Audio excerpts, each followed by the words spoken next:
que a primeira pergunta que me veio à cabeça quando a gente lançou essa ideia foi: o Estado que queremos? É perguntar quem é esse queremos, que nós é esse, né? Em nome de quem a gente está falando, que tipo de sociedade a gente está representando, e eu acho muito importante a gente ter isso na cabeça, porque muitas vezes a gente acha que está falando em nome de diversas pessoas, e aí dá um ruído, e a gente tem que entender que nós é esse. Tá? Eu acho importante o Derrubando Muros, porque tem uma quantidade de gente muito diversa, tanto profissionalmente, socialmente. Acho que a gente conseguiu aqui, em vários debates, incluir uma coisa que, para mim, hoje em dia é fundamental na questão do Estado, que é a participação das comunidades.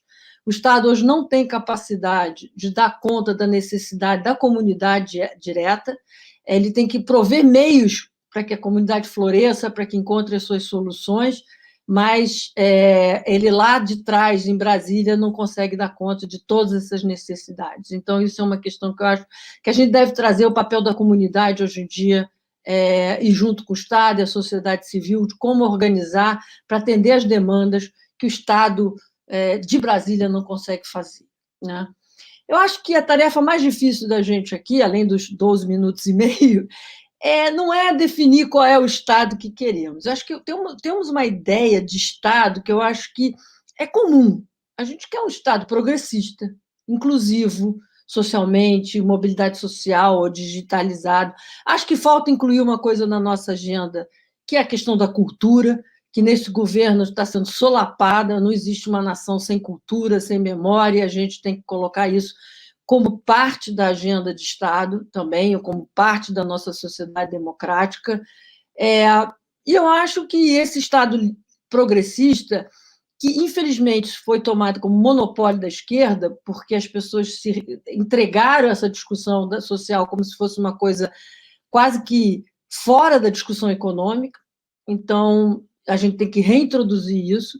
E existe a ideia do Estado, além de progressista, liberal. Um Estado modernizante, um Estado com reformas de redução do Estado, um Estado mais eficiente, abertura comercial, todo um receituário que hoje é muito vinculado à direita, ou vinculado ao Paulo Guedes, ou vinculado ao Bolsonaro. Eu acho um erro essa polarização de ideias.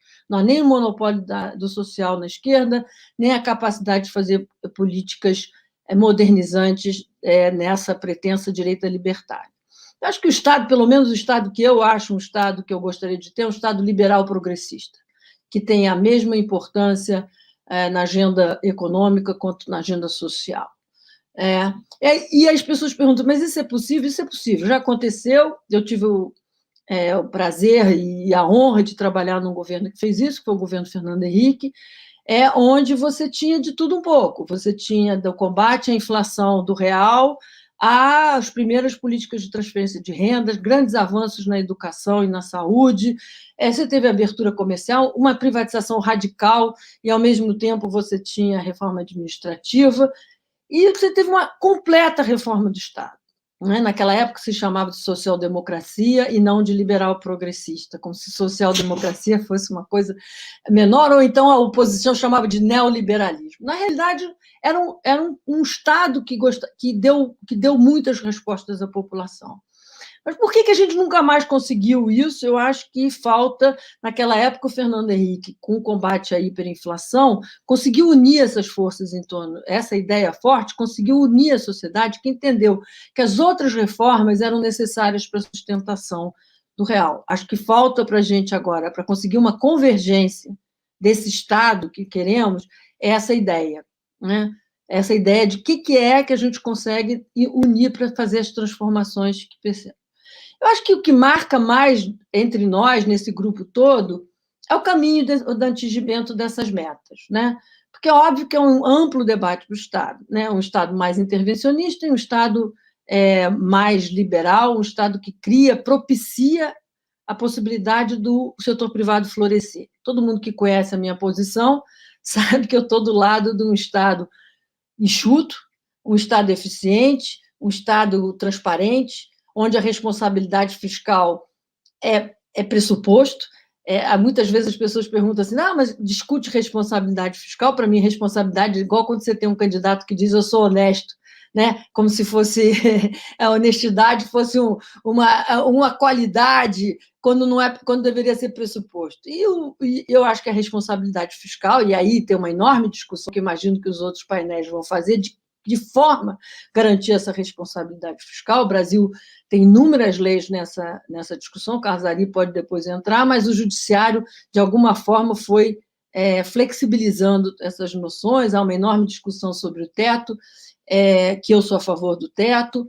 Assim, então, a minha posição é de um Estado absolutamente, um Estado liberal, um Estado fiscalizador, um Estado planejador, regulador, um Estado que liberte o setor privado com segurança jurídica, com respeito aos contratos, com uma qualidade de serviços públicos eficiente, com uma reforma administrativa que o Carlos tanto defende.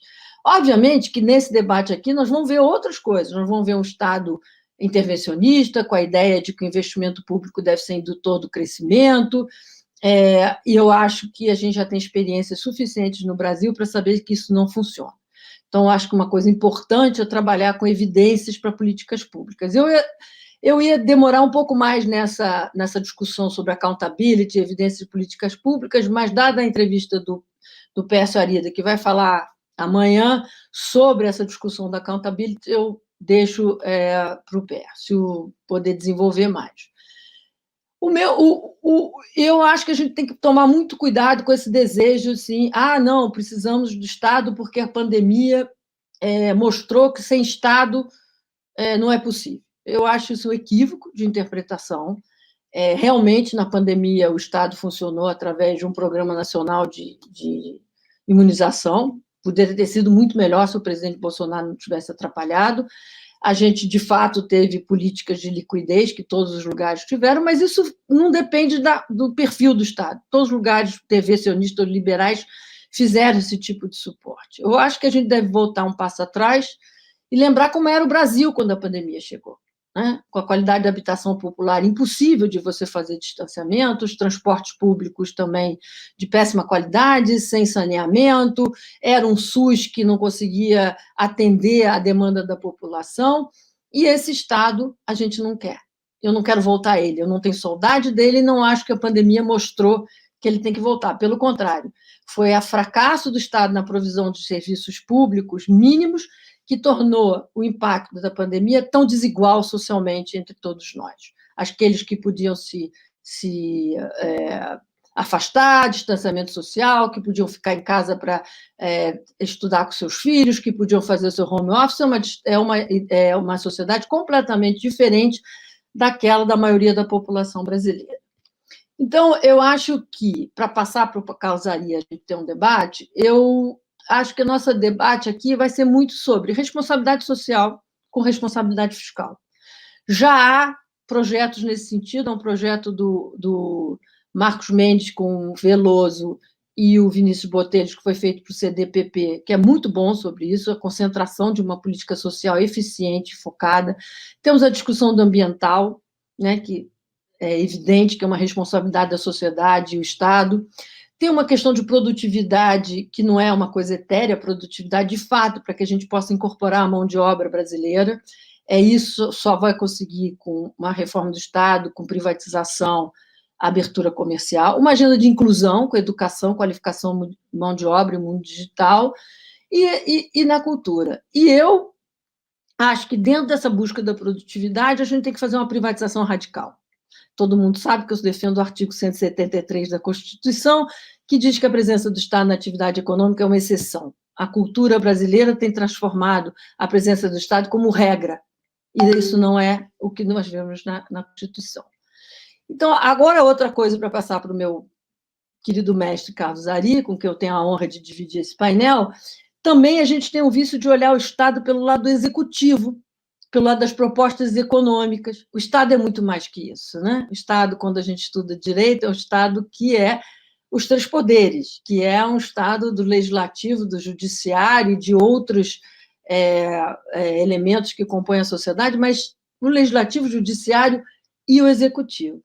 Então, eu acho que a gente também tem que ampliar o nosso debate sobre o Estado que queremos nessa visão maior de Estado, e não só de economia e executivo. Eu queria dizer o seguinte: eu não acho que a gente está falando só de disfuncionalidade, Zeca. Eu acho que talvez eu tenha ficado um pouco, como era a abertura do painel, não querendo enfatizar a parte do que eu penso do Estado que a gente quer. Ele é um Estado disfuncional, evidente, mas eu acho que a gente tem clareza. Eu tenho clareza do Estado que eu quero do ponto de vista, não gosto da palavra ideologia, mas a gente já viu, por exemplo, até por eliminação, que um Estado intervencionista, um Estado sem responsabilidade fiscal, um Estado que acha que pode induzir o investimento. Há uma corrente hoje em dia que acha que o problema de investimento público é a qualidade do investimento público, e no dia que a gente resolver a qualidade do investimento público, a gente pode ter um Estado gastador e indutor. Eu não acredito nisso. Assim, todas as experiências do Brasil, e aí para isso preciso de evidências empíricas, né? Accountability, evidências empíricas, checagem de qualidade de gestão, tem mostrado que o Estado brasileiro é muito ruim em investimento. Não é só o programa de sustentabilidade do BNDES no governo passado, e é também assim, concessões. O Carlos Ari sabe disso, inúmeras quantidades de concessões inacabadas, obras abandonadas. Então, eu tenho um ponto muito claro que o Estado deve criar oportunidades para o setor privado trabalhar.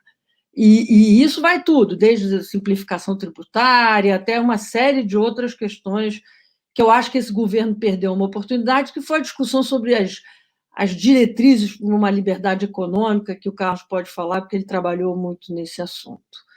Então, eu acho que tem um ponto muito claro que vai além da disfuncionalidade, né? É um claro do que Estado que a gente quer, né? Eu quero um Estado enxuto, não quero um Estado intervencionista, não quero um Estado que defina o que o cidadão deve fazer, não quero um Estado que escolha setores que vão crescer, não quero isenção fiscal, né? Eu quero um Estado que permita o florescimento da competição, da iniciativa privada e etc. Então, isso é muito claro do ponto de vista do que a gente vai discutir aqui nos próximos dias entre as correntes de pensamento. Eu acho que a ponto da Laura é muito importante, porque vale para qualquer coisa, né? Vale para qualquer coisa. Se você olha uma privatização bem feita ou uma privatização mal feita. Por exemplo, se eu olho a privatização das telecomunicações, e não é porque eu estou na presença do Carlos, a gente vê uma privatização que nem eu participei. Eu me lembro de escrever ao ministro Sérgio Mota, quando terminou a lei e quando foi aprovado no Congresso, eu mandei um fax para o Sérgio e dizia era essa a privatização que eu gostaria de ter feito. E olha que o Sérgio e eu nos dávamos... Era difícil aquela relação. E ele ficou todo feliz que eu... Porque é uma privatização com começo, meio e fim. Isso tudo que a Laura falou. Quais eram os objetivos, onde a gente queria chegar, as bases de convênio, onde podia ter competição e etc. É o oposto do que a gente está vendo, por exemplo, agora na privatização da Eletrobras. Então, não é qualquer privatização que vai ser, por si só, ótima. E, além disso, tem a questão da regulação e dos controles, que o Carlos Ari falou, que às vezes você prepara todo um programa de privatização e os controles falham. Né? Os contratos de concessão não são respeitados, o CAD não defende a concorrência como deveria, e todo o imaginário daquela privatização acaba não saindo, porque o pós da privatização não foi garantido. E eu acho muito bom a Laura ter trazido a discussão do Fundeb e da prestação da educação pelo Estado, porque existe essa ideia, óbvio que o Estado é obrigação, saúde e educação do Estado, mas ele não precisa ser monopolista na oferta desses serviços. Eu acho que nós, na discussão do Fundeb, por exemplo, acho que nós perdemos uma grande oportunidade para avançar nessa discussão. Assim, a questão dos 10% para escolas privadas, que foi afastada de pronto por uma questão ideológica, como se não pudesse ter uma composição com a iniciativa privada, acho que isso foi uma perda. A garantia de salários para professores, sem que isso significasse um critério de qualidade da prestação do serviço, a falta desses objetivos. Então, assim, e fora, se você olhar a gestão da saúde, você compara as fundações com os hospitais públicos, tem uma coisa de gestão, de accountability, de cobrança. E eu sempre que defendo a privatização, muitas vezes eu disse assim, eu gosto da privatização porque mesmo quando dá errado, ela deu certo, porque de alguma forma a sociedade está cobrando. Vai cobrar a luz que falta, o saneamento que não chega. Quando ela é estatal, ninguém cobra nada, é como se fosse natural, por exemplo, tem uma empresa de distribuição de energia que perde 44% ou desperdiçar 38% da água.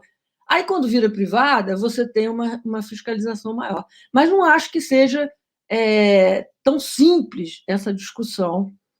Aí você volta ao que o Carlos ali falou, quer dizer, a gente precisa ter uma regulação de qualidade, mas não uma regulação que impeça, de fato, o setor privado florescer, o Estado como detentor final da obrigação de prestar os serviços, seja direto ou indiretamente, ele tem essa obrigação. E, às vezes, o próprio Estado se boicota com essa quebra de contratos de concessão, com essa intervenção, com a insegurança jurídica, e a coisa fica muito misturada. A gente, no fundo, tem uma constituinte permanente, né? Porque mais de 100 emendas constitucionais mostram que, na realidade, toda hora alguém está querendo fazer uma nova Constituição sem esse pacto inicial, como se fossem remendos, porque parece que no Brasil nada vale se não tiver na Constituição, né? Então eu penso exatamente igual ao Carlos Ari, eu tinha até pensado em dizer, não, vamos fazer uma grande única emenda, e com essa única emenda a gente limpar a Constituição. Então, exatamente. Mas o Carlos Ari não respondeu a pergunta difícil do Juan Carlos também. Então, eu vou tentar.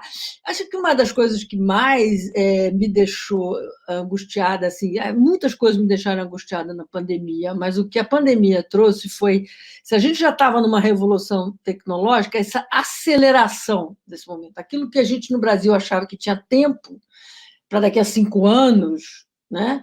Porque a sensação nessa discussão que nós temos hoje é que a gente está correndo atrás, um pouco do que o Juan Carlos falou, a gente está sempre tentando consertar, um pouco assim atrasado, enquanto outras coisas estão passando atropeladas, enquanto nós estamos aqui disfuncionais. E uma delas é a tecnologia. E uma delas está claro, por exemplo, na questão do mercado de trabalho. Quer dizer, uma série de profissões que foram extintas, colocações que não terão mais, e você tem que realocar essa mão de obra, retreinar a mão de obra, e a gente está assim, achando que o grande evento da nossa vida, que não deixa de ser positivo, foi a reforma do ensino médio. Quer dizer, a gente está chegando super atrasado quando o mundo já está lá na frente comemorando a reforma do ensino médio. Então, se a gente tiver que discutir uma questão de participação do Estado, eu acho que a questão de inovação e tecnologia é uma coisa que pode ser, que é importante. É uma coisa importante, a discussão de inovação e tecnologia. Mas, de novo, não é criando uma estatal de ciência que vai definir não sei o quê, que você vai florescer tecnologia no país. É como o Carlos Ari falou.